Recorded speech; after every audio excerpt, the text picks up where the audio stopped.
Hello everyone. आज हम लोग न्यूटन रेफसान मेथड के बारे में देखने वाले हैं। कल आप बाइसेक्शन मेथड देख रहे होंगे, ठीक है। तो आइए न्यूटन रेफसान मेथड के में आगे बढ़ते हैं। यहाँ पे एक फार्मूला दिया हुआ है, x1 equal to x naught minus f x naught बटा एफ डैश एक्स नॉट। तो इसी फार्मूला पे जो न्यूटन रेफसान मेथड होता है सोल्व होता है, ठीक है। यानी इसी फार्मूला पे हम लोग को सोल्यूशन करना है। अगर जनरल इक्वेशन की बात करें यहाँ पे, तो x n plus one equal to x n minus f x n बटा एफ डैश एक्स एन होता है। जहाँ पे e x n plus one है, तो सबसे पहले हम लोग ऐसा करते हैं यहाँ पे कि n equal to zero put करते हैं। N equal to zero put करते हैं तो यहाँ पे क्या हो जाएगा, एन जीरो, जीरो का जीरो प्लस वन यानी x one, x naught n है तो यहाँ पे जीरो पुट करेंगे तो क्या हो जाएगा, एक्स नॉट। फिर ये क्या हो जाएगा यहाँ पे फंक्शन में, तो एक्स नोट बटा एफ डैश एक्स नोट। अब यहाँ पे ये एफ डैश क्या है, एफ डैश मतलब जो ऊपर फंक्शन है उसी का एक बार डेरिवेटिव कर देना है, ठीक है। उसी का एक बार डेरिवेटिव कर देना है, ठीक है। उसी का एक बार डेरिवेटिव कर देना है, ठीक है। चलिए, तो हमको क्या करना है, अब इस क्वेश्चन को बना के देखना है कि हम लोग कैसे इसका सॉल्यूशन निकालेंगे। अब बात आ रहा है यहाँ पे एक्स नोट का, कि एक्स नोट क्या है, ये फंक्शन क्या है, फंक्शन का डेरिवेटिव क्या है, ठीक है। उसके बाद तो हमको पुट करने आएगा ही। अगर एक्स नोट का वैल्यू पता हो जाए, मान लीजिए 5 है एक्स नोट का वैल्यू, तो यहाँ पे 5 पुट कर देंगे। फंक्शन का वैल्यू मान लीजिए 3 आ गया, 3 पुट कर देंगे। एफ डैश का वैल्यू मान लीजिए 2, तो इसका सोल्यूशन तो आराम है। लेकिन एक्स नोट क्या है, फंक्शन क्या है, और फंक्शन का डेरिवेटिव क्या है, ये पहले हमको जानना पड़ेगा, है ना। तो आइए जानते हैं उसके बारे में हम लोग।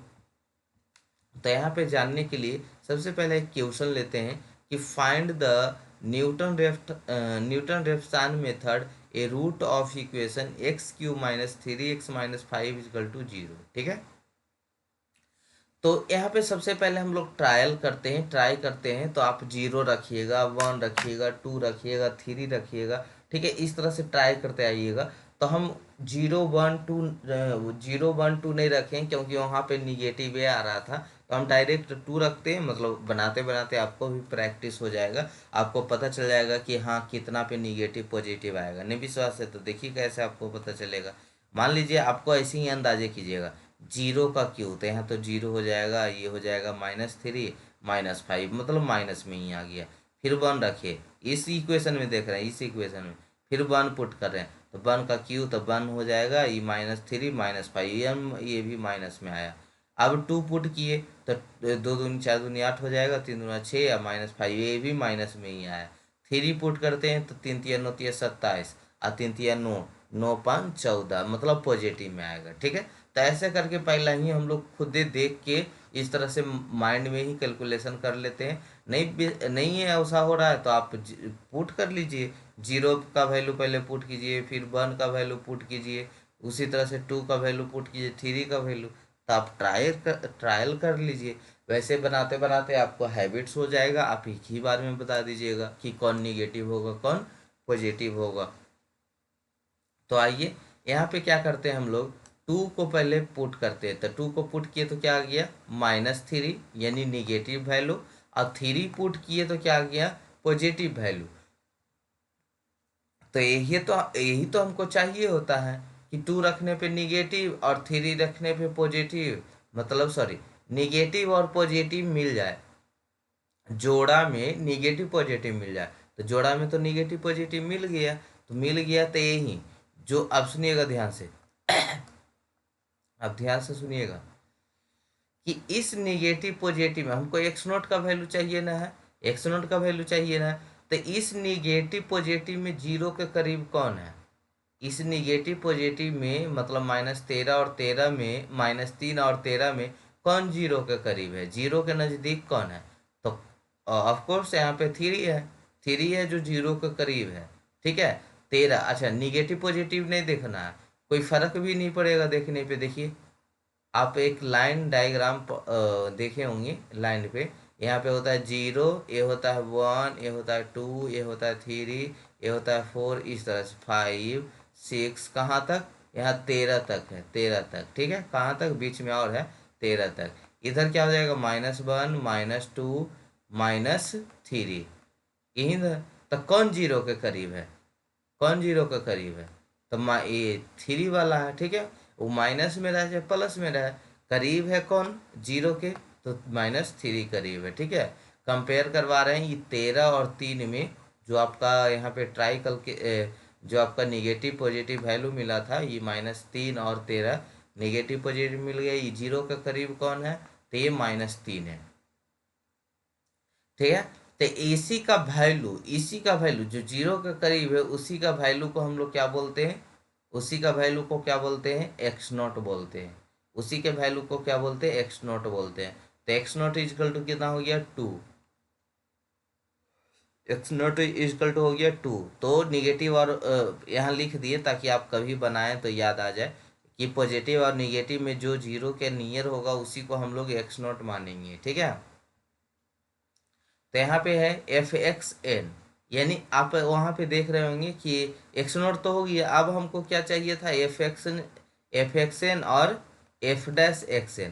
तो जो आपको क्वेश्चन दिया हुआ जो क्वेश्चन दिया रहेगा उसी को f(xn) बोलते हैं। यहाँ पे जो क्वेश्चन दिया था, जो आपका क्वेश्चन में इक्वेशन दिया रहेगा, इसी को हम लोग क्या बोलते हैं, f(xn), ठीक है। तो f(xn) क्या हो गया, x3 - 3x - 5। अब उसी का एक बार डेरिवेटिव कर दीजिए, तो डेरिवेटिव कीजिएगा तो x³ का कितना हो जाएगा 3x², और 3x का 3 या 5 का क्या हो गया 0। डेरिवेटिव क्या होता है बाबू, डेरिवेटिव कांस्टेंट का क्या हो जाता है, 0 हो जाता है। तो 5 का यहाँ पे 0 हो गया, बचा सिर्फ क्या 3x² - 3, ठीक है, सिर्फ इतना ही बचा। अब सब चीज आपको पता हो गया, ठीक है, सब पता हो गया कि xn+1 is equal to xn - f(xn) बटा f'(xn). ये तो आपका क्या था, जनरल फॉर्मूला था, ये आपका क्या था, जनरल फॉर्मूला था। अब हमको इसमें बनाना है, तो बनाना है तो कैसे बनाएंगे, सबसे पहले xn f(xn) का वैल्यू कितना था, x³ - 3x - 5, जो क्वेश्चन दिया हुआ था उसी का नीचे डेरिवेटिव। तो x³ का 3x² - 3, 5 का क्या हो जाएगा 0, ठीक है। अब ये वैल्यू आ गया, ठीक है। अब ये वैल्यू में n दिख रहा है, तो हम लोग n को 0 से स्टार्ट करते हैं, पहले n इजकल टू 0 पुट करते हैं, n इजकल टू 0 पुट करें तो x0+1 इजकल टू x0 यहाँ पे माइनस है बाबू, यहाँ पे माइनस होगा। x0 माइनस क्या था, फंक्शन वाला, तो फंक्शन में भी एक f(xn) था, n के जगह अगर हम 0 पुट कर दे तो क्या हो जाएगा, x0 हो जाएगा। उसी तरह से नीचे f'(x0) हो जाएगा। तो सब जगह क्या हो जाएगा, x0 माइनस f(x0) का क्यूब माइनस 3x0 माइनस 5 बटा 3x0 का होल स्क्वायर माइनस 3, ठीक है। अब x0 का वैल्यू कितना था, 2 था ना, x0 का वैल्यू 2 था, तो x0 का वैल्यू 2 रख दिए, जहाँ जहाँ x0 है वहाँ वहाँ पे 2 रख दिए, जहाँ जहाँ x0 है वहाँ पे 2 रख दिए, ठीक है। अब इसका कैलकुलेशन आप कर लीजिए, तो x1 इजकल टू क्या हो गया 2 माइनस 2 दूनी 4 दूनी 8 माइनस 3 दूना 6 माइनस 5/12 माइनस 3, ठीक है। तो x1 का वैल्यू आप कैलकुलेट कर लीजिए यहाँ से, तो 2 माइनस -3/9, यानी x1 इजकल टू 2 प्लस 1/3, यानी 6 प्लस 1/3 इजकल टू 7/3, यानी 2.33। तो यही हो गया x1, ठीक है। तो आई होप समझ में आया होगा, ठीक है। अब उसी में n इजकल टू 1 पुट करते हैं, उसी में n इजकल टू 1, तो ये क्या हो जाएगा x1+1 x1 माइनस, अब जहाँ नोट था वहाँ पे 1 आ जाएगा, ठीक है। तो x1 माइनस x1 का whole cube minus 3x1 minus 5/3 x1 का होल स्क्वायर माइनस 3। तो x1 का वैल्यू इस बार कहाँ आएगा, जो अभी जस्ट निकाले थे, जो जस्ट अभी निकाले थे आप, तो यही तो आपका x1 का वैल्यू है, x1 का वैल्यू है, इसी को यहाँ पे पुट कर दीजिए, जहाँ जहाँ x दिख रहा है वहाँ वहाँ इस वैल्यू को पुट कर दीजिए। इस इक्वेशन में जहाँ जहाँ x दिख रहा है, जहाँ जहाँ x1 दिख रहा है, उसको इस इक्वेशन में क्या कर देना है, पुट कर देना। तो चलिए सब पे पुट कर दिए, तो पुट किए तो x2 का वैल्यू आ गया आपका, x2 का वैल्यू आ गया 2.2806, ठीक है। x2 इजकल टू हो गया 2.2806। अब आते हैं पुट करते हैं n equal to 2, n equal to 2 put कीजिए, तो 1+2 x2 माइनस एक्स टू का whole cube minus 3x2 minus 5 3x2 का होल स्क्वायर माइनस 3। तो जहाँ जहाँ x2 है, जहाँ जहाँ x2 है वहाँ पे उसका वैल्यू पुट कर दीजिए, ठीक है। x2 का वैल्यू पुट कर दीजिए, जहाँ जहाँ x2 है वहाँ पे e2 का वैल्यू पुट कर दीजिए। तब वहाँ पे पुट करेंगे तो कितना हो जाएगा 2.2806 2.280 होल क्यूब माइनस, कैलकुलेशन कर लेंगे ना, इतना तो होशियार हैं आप, ठीक है। तो जहाँ जहाँ x2 है वहाँ पे पुट कर देंगे वैल्यू, तो ये x3 का वैल्यू आ जाएगा। तो कितना सिंपल क्वेश्चन है, कितना सिंपल क्वेश्चन है, x3 का वैल्यू आ गया। अब मान लीजिए आपको फिर से बनाना है, मतलब 4 रूट तक निकालना है, 3 रूट तक निकालना है, जितना रूट तक निकालना है उतना करते जाना है, ठीक है। तो देखिए यहाँ पे पुट n इजकल टू 3, तब 3 तो ये किसका वैल्यू निकलेगा 1 प्लस 3 या क्या होता था x equal to n plus 1 होता था, ठीक है। तो n का वैल्यू 3 है वो, इसका 1 यानी x4। यहाँ पे क्या होता था xn होता था, यानी यहाँ पे कितना हो जाएगा x3। तो x3 माइनस x3 का whole cube minus 3 into x3 minus 5 बटा 3x3 का होल स्क्वायर माइनस 3। तो जहाँ जहाँ 3 है वहाँ पे x3 है, वहाँ पे इस x3, यही तो x3 था, यही तो x3 का वैल्यू आया था लास्ट में, ठीक है। तो एक बार खाली हमको देखना होता है शुरू में कि एक्स नोट कौन है, उसके बाद तो एकदम वैल्यू आसान हो जाता है, उसके पीछे जो निकला उसी को पुट करते चल जाइए। तो बहुत ही आसान मेथड है, ठीक है। तो x3 का वैल्यू पुट करने पे ये x4 का वैल्यू आ गया, ठीक है। यानी 4 रूट तक निकालने बोला, 5 रूट तक निकालने बोला, जहां तक निकालने बोलेगा वहां तक निकालते जाइएगा। अगर नहीं बोला कि कितना रूट तक निकालना है तो तब तक निकालना है जब तक कि वैल्यू रिपीट ना कर जाए। पीछे बता रहे थे ना कि वैल्यू रिपीट ना कर जाए, तो वैसा एक दो क्वेश्चन बता देंगे, ठीक है। आगे मिलने वाला है, बोर्ड पे नहीं ना है कि इसी में बता दे, ठीक है। तो जब आपको बोर्ड पे पढ़ाएंगे, अभी एक दो सेमेस्टर वेट कीजिए, ठीक है, फिर आपको हम बोर्ड पे भी पढ़ाएंगे। तो अभी फिलहाल के लिए पीडीएफ पे ही सही है, रहने दीजिए अभी पीडीएफ पे ही। चलिए आते हैं, use Newton Raphson method to find a real root of cos x minus x into e के power x equal to 0, corrected 4 decimal places, ठीक है। कितना तक निकालना है 4 डेसिमल तक।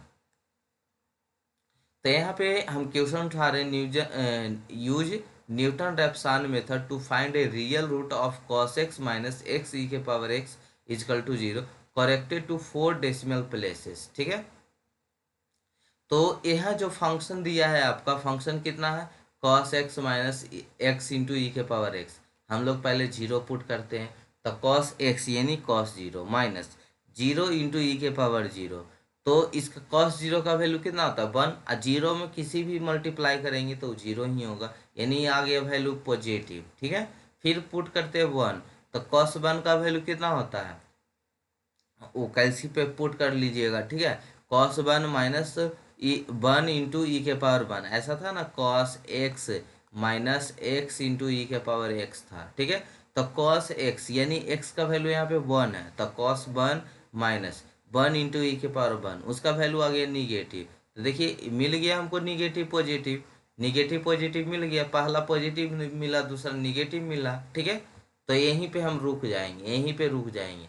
और रुकने के बाद क्या करते हैं, यहाँ पे हमको एक्स नोट चाहिए होता है, और एक्स नोट कैसे निकालते हैं, जो ये वाला निगेटिव और पॉजिटिव का वैल्यू जो 0 के करीब है, जो 0 के करीब है, तो कौन है 0 के करीब 1 है, ठीक है। 1 है 0 के करीब है, तो 1 0 के करीब है, तो यहाँ पे इसी का वैल्यू को हम लोग क्या बोलेंगे एक्स नोट, ठीक है। अच्छा यहाँ पे एक्स नोट 0 वैल्यू आ रहा है, एक्स नोट का मान कितना आ रहा है 0 आ रहा है, तो इक्वेशन में पुट करने पे क्या हो जाएगा 0 ही टोटल वैल्यू हो जाएगा। तो हम लोग यहाँ पे उस टाइम में जब एक्स नोट का वैल्यू 0 आ रहा है, जैसे कि यहाँ पे अभी जस्ट बताएं कि निगेटिव और निगेटिव वाला वैल्यू -2.1779 है, पॉजिटिव वाला 1 है, तो ये दोनों के करीब जो 0 के करीब होता है उसी के आगे वाला वैल्यू जिस पे पुट किए थे उसी वाला वैल्यू को हम लोग क्या मानते हैं एक्स नॉट मानते हैं। तो यहाँ 0 के करीब कौन है 1 है या -2 है, तो सर ये 1 है, 1 के वैल्यू कितना है 0 है, तो इसी को हम लोग क्या बोलते थे एक्स नोट बोलते थे। तो एक्स नोट का वैल्यू यहाँ पे 0 आ रहा है, तो उस केस में इसको हम एक्स नोट नहीं लेते हैं, ये 0 और 1 के जोड़ के एवरेज कर देते उसको एक्स नॉट लेते हैं। तो 0+1/2 यानी 0.5, ये हो गया एक्स नॉट का वैल्यू।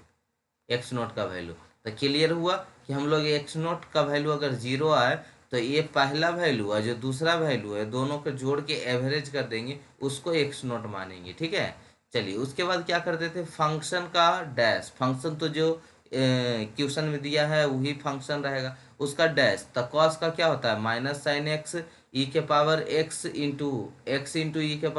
है, तो u इंटू वी पे तोड़ के वैल्यू निकाल लीजिएगा। ठीक है, तो वहाँ पे ये हो गया -sin x और e⁻x दोनों में था, कॉमन ले लिए, बचा क्या, x+1। ठीक है, डेरिवेटिव किए हैं यहाँ पे, u इंटू वी पे तोड़ दिए थे। ठीक है, u इंटू वी पे ऐसा था ना, क्या था आपका, cos x minus x e⁻x, तो x को u ले लीजिए, इसको v ले लीजिए। ठीक है, तो वहाँ पे आप तोड़ लीजिएगा। तो इसका वैल्यू डेरिवेटिव कर दिए तो क्या आ गया, cos का साइन आ गया और e⁻x माइनस एक्स e⁻x हो गया। मतलब एक बार देखिए, u इंटू वी में क्या करते हैं, एक बार x का डेरिवेटिव करते हैं तो e⁻x रहने देते हैं, e⁻x रहने देते हैं तो x का डेरिवेटिव करते हैं। ठीक है, इस तरह से मतलब एक के डेरिवेटिव करते हैं, दूसरा को छोड़ते हैं, दूसरा का डेरिवेटिव करते हैं, पहला को छोड़ते हैं। तो इस तरह से डेरिवेटिव करके ले आए। तो 0 के नज़दीक 1 है तो उसका एक्स नॉट का वैल्यू 0 होगा, लेकिन जब एक्स नॉट का वैल्यू 0 हो तो दोनों का एवरेज भी ले सकते हैं। ठीक है, तो ये थ्योरी में भी लिख देते हैं, जो चीज़ याद करने वाला चीज़ होता है, ताकि आपको फ्यूचर में कभी नोट्स पढ़े तो वहीं से आपको याद हो जाए। ठीक है, बार बार वीडियो देखना ना पड़े। तो एक्स नोट का वैल्यू क्या हो जाएगा, 0+1/2, तो हो गया 0.5। ठीक है, यानी एक्स नोट का वैल्यू आ गया 0.5। तो हम जनरल फार्मूला देखते हैं यहाँ पे, जनरल फार्मूला। तो जनरल फार्मूला क्या है, xn+1 is equal to xn minus f(x)n/f'(x)n। ये जनरल फार्मूला था। इसमें पहले हम लोग पुट n इजकल टू 0 करते हैं, मतलब 0 पे निकालते हैं। तो क्या हो जाएगा, 0+1 equal to x naught minus f(x0)/f'(x0)। तो यहाँ पे क्या हो गया, x1 का वैल्यू निकालना चाहते हैं तो x1 minus x1 equal to x naught, तो एक्स नोट का वैल्यू कितना आया था, 0.5। अभी एफ एक्स नोट का मतलब जो आपका क्वेश्चन दिया हुआ था, क्वेश्चन कॉस एक्स यानी cos 0.5 minus x into e⁻x, तो 0.5 इंटू e⁻0.5, और नीचे क्या था उसका डेरिवेटिव वाला ना, साइन वाला, तो -sin 0.5 e⁻0.5 इंटू 0.5+1। ठीक है, इसका कैलकुलेशन कीजिए। तो कॉस कैल्सी में निकाल लीजिएगा सारा कुछ, कॉस साइन वाला तो ऐसे निकलेगा नहीं बिना कैल्सी के, तो कैल्सी पे निकाल लीजिएगा। तो पहला x1 का वैल्यू आ गया 0.5182। ठीक है, अब क्या करते हैं हम लोग, पुट n इजकल टू 1, तो पुट n इजकल टू 1, तो यानी x1+1 equal to x1 minus cos x1 minus, मतलब अब जहाँ पे नोट वैल्यू पुट कर रहे हैं, तो एक बार नोट, एक बार क्या होगा, n इजकल टू 1 पुट कर रहे हैं तो ये क्या हो जाएगा, 1 प्लस यानी x2, और ये वैल्यू कितना होगा, x1 cos x1 into e⁻x1 minus sine x1 e⁻x1 into x1+1। x1 कौन है, यही तो x1 है, यही तो x1 है। तो जहाँ जहाँ x1 दिख रहा है वहाँ पे इस वैल्यू को पुट कर दीजिए, कौन सा वैल्यू को, जो ऊपर अभी x1 का वैल्यू आया। तो जहाँ जहाँ x1 दिख रहा है वहाँ वहाँ पे ये x1 का वैल्यू पुट कर दीजिए। ठीक है, और उसको कैलकुलेशन कर दीजिए, तो ही आपका x2 आ जाएगा। कैलकुलेशन कर लीजिएगा ना, इसमें कोई दिक्कत नहीं है, कैल्सी पे ही तो करना है। तो x2 का वैल्यू आ गया 0.518, तो ये हो गया x2 का वैल्यू। ठीक है, तो इसी तरह से अगर आपको निकालना है x3 का वैल्यू निकालना है, मान लीजिए x3 का वैल्यू निकालना है, तो क्या कीजिएगा, x2 minus cos x2 minus x2 e⁻x2 बटा क्या हो जाएगा, जो आपका साइन वाला था, sine minus sine x2 minus e⁻x2 into x2+1। इसी वैल्यू पे अब जहाँ जहाँ x2 है वहाँ वहाँ पे 0.518 रख देंगे, तो किसका वैल्यू आ जाएगा, x3 का वैल्यू आ जाएगा। ठीक है, तो इस तरह से हम लोग बनाते हैं। ठीक है, एक क्वेश्चन और दिया हुआ, तो इसको हम लोग नेक्स्ट लेक्चर में करेंगे। ठीक है, कितना क्वेश्चन बचा है? 2-3 क्वेश्चन करवा देंगे, आपका काम हो जाएगा। ठीक है, चलिए इस क्वेश्चन को खत्म कर दे क्या? चलिए खत्म ही कर देते हैं इस क्वेश्चन को। चलिए देखिए यहाँ पे, apply Newton Raphson method to solve the equation 2 × 3 - x equal to log x। ठीक है, बेस इसका 10 है। तो एफ एक्स यानी एफ एक्स कितना दिया हुआ है? 2 × x 2x, 2 × 3 6, यानी प्लस में log x, तो इधर आके माइनस में log x, यानी ये आपका फंक्शन बन गया। फंक्शन क्या बन गया? 2x - 6 माइनस log 10 जो है उसके पावर x है। अब यहाँ पे हम 3 पुट करते हैं तो निगेटिव आता है, 4 पुट करते हैं तो पॉजिटिव आता है। तो आप अभी जस्ट बता रहे थे कि डायरेक्ट जो ट्रायल करते थे वो धीरे धीरे खत्म कर दिए। ठीक है, 0 पुट किए होंगे तो निगेटिव आया, 1 पुट कीजिए, आप कीजिए। ठीक है, 0 पुट कीजिए पहले इसमें तो निगेटिव आएगा, 1 पुट कीजिए निगेटिव आएगा, 2 पुट कीजिए निगेटिव आएगा, 3 पुट किए निगेटिव आया, 4 पुट किए पॉजिटिव आ गया। अब ये दोनों वैल्यू में जीरो के करीब कौन है? जीरो के करीब कौन है? तो जो जीरो के करीब होता है उसी का वैल्यू को एक्स नोट बोलते हैं। तो यही जीरो के करीब है तो इसका वैल्यू एक्स नोट हो गया, एक्स नोट का वैल्यू 3 हो गया। ठीक है, तो दोनों का एवरेज भी ले सकते हैं, लेकिन चलिए मतलब जैसे कि यहाँ पे आप बोल रहे थे ना कि जीरो आएगा तब एवरेज लेना, ऐसे भी एवरेज ले सकते हैं, कोई दिक्कत नहीं है। ठीक है, या डायरेक्ट एक्स नोट का वैल्यू 3 भी ले सकते हैं, वो भी कोई दिक्कत नहीं है। तो चलिए यहाँ पे एवरेज लेके बनाया हुआ, मतलब हर तरह से आपको सिखा दे दिया गया है ताकि आप कहीं कंफ्यूज ना हो। ये 3 और 4 के दोनों का एवरेज ले लीजिए, उसको एक्स नोट मान दीजिए, कोई दिक्कत नहीं है। तो एक्स नॉट इजकल टू किसको मान देते हैं? 3 और 4 को एवरेज ले लेते हैं तो हो गया 3.5। ठीक है, तो एफ एक्स कितना हो गया? 2x - 6 माइनस 0.343 लॉग ई के पावर एक्स, और उसका फंक्शन डेरिवेटिव कितना हो जाएगा? 2x का कितना हो जाएगा? 2, 6 का 0, और log x का क्या होता है? 1/x हो जाता है। ठीक है, तो ये आपका डेरिवेटिव हो गया, ये आपका डेरिवेटिव हो गया। ठीक है, तो जनरल फार्मूला क्या होता है? xn+1 xn - f(x(n) बटा डेरिवेटिव वाला। ठीक है, f'(x(n)। अब वैल्यू पुट कीजिए xn, 2 जो आपका फंक्शन क्या था? 2xn - 6 माइनस 0.4343 log x बटा 2 माइनस 0.4343 बटा x। अब यहाँ पे put n equal to 0 put करेंगे तो x0 - 2 x0 - 6 माइनस 0.343 log ई x0 बटा 2 माइनस 0.4343 x0। ठीक है, जहाँ जहाँ x0 का वैल्यू कितना था? x0 का वैल्यू 3.5 निकल के आया था। तो जहाँ जहाँ x0 दिख रहा सब जगह 3.5 पुट कर दीजिए। तो इसमें कीजिए, इसमें कीजिए, इसमें कीजिए, सब जगह 3.5 पुट कीजिए। तो 3.5 पुट करने पे x1 का वैल्यू कितना आ गया? 3.25696। ठीक है, अब क्या करना है? एन इजकल टू 1 पुट करना है। तो एन इजकल टू 1 पुट करना है तो क्या हो जाएगा? x1+1 equal to x1, 2x1 minus से, मतलब जहाँ जहाँ x था वहाँ वहाँ x1 कर दीजिए। और x1 का वैल्यू कौन वाला पुट करना है? जो ये जस्ट पीछे आया। तो जहाँ जहाँ x1 दिख रहा है वहाँ वहाँ पे सेम, सब चीज़ सेम ही रहता है। यहाँ पे x है तो नोट जहाँ जहाँ था ना, वो देखिए इक्वेशन था, जो इक्वेशन दिया हुआ था 2x - 6 माइनस 0.434 लॉग ई के पावर एक्स बटा 2 माइनस उसी का डेरिवेटिव जो किए थे, तो वही एक्स नोट था। तब एन इजकल टू 1 रहे, यानी यहाँ पे सब में कितना हो जाएगा? 1 हो जाएगा, 1 हो जाएगा। ठीक है, अब 1 वाला वैल्यू कौन है? जो जस्ट पीछे निकाल के आते हैं, जस्ट पीछे आंसर आता है। ठीक है, तो वही वाला वैल्यू को क्या कर देना है? पुट कर देना। तो पुट करने के बाद x2 का वैल्यू आ जाएगा। तो n 1 तक हो गया था, अब n इजकल टू 2 पुट करते हैं। तो 2 पुट करने पे सब जगह कितना हो जाएगा? 2 हो जाएगा, x2 हो जाएगा। यही x2 का वैल्यू पुट कर देंगे, कैलसी पर सोल्व कर लेंगे। ठीक है, तो ये हो गया x3 का वैल्यू निकल गया, तो यही वैल्यू है। ठीक है, ऐसा ही हम लोग निकालते हैं, यही हो गया आपका आंसर हो गया। ठीक है, तो आई होप समझ में आया होगा। तो कल से हम लोग चलेंगे इंटरपोलेशन मेथड पे। ठीक है, जो बहुत ही इंपॉर्टेंट क्वेश्चन है आपके एग्जाम अभियो से। ठीक है, तो मिलते हैं हम लोग नेक्स्ट एपिसोड में, तब तक आप अपना पढ़ाई जारी रखिए। ठीक है।